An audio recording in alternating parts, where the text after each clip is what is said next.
Tayo ngayon ay nasa quarter 1, week 2. My new class and my new school. Handa na ba kayo sa ating talakayan ngayong linggo? Tara, samahan niyo ako. Mensahe. Ang aming paaralan ay may iba't ibang lugar.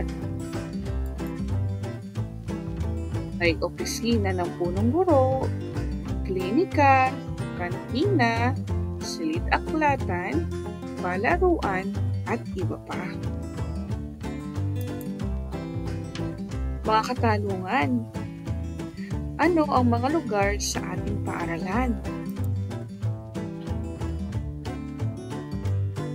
Ano-ano ang ginagawa natin dito?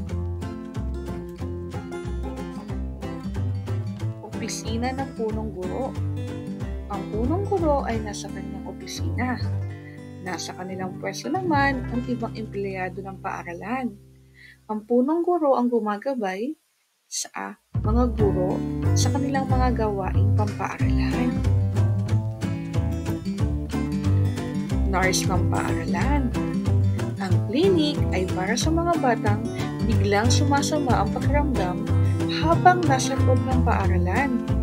Binibigyan ng nurse ng dagliang lunas or first aid ang batang nasugatan, nabalian, at iba pa. Sa kantina.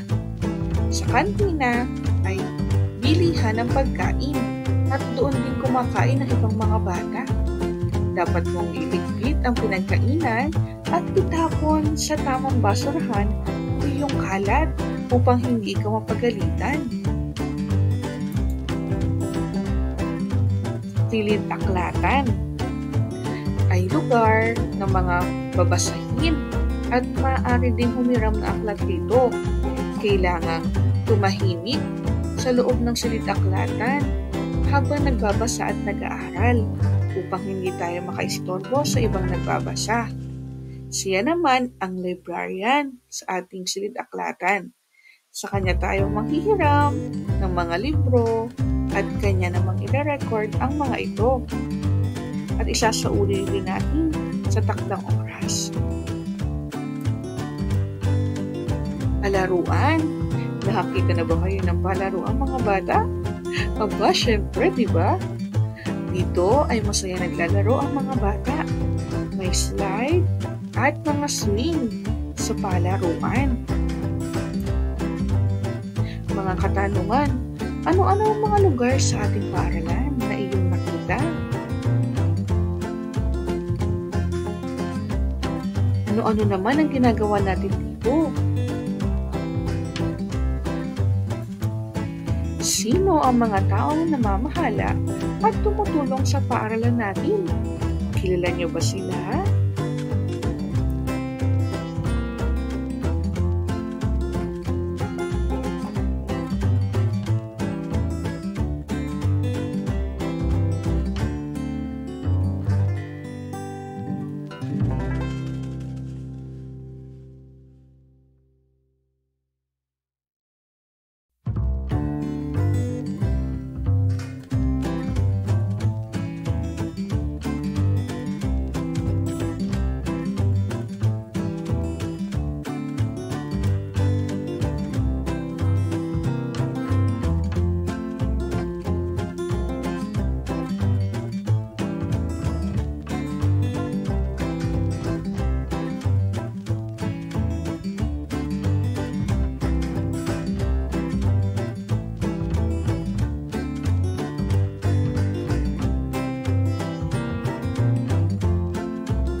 Mahusay! Binabati ko kayo!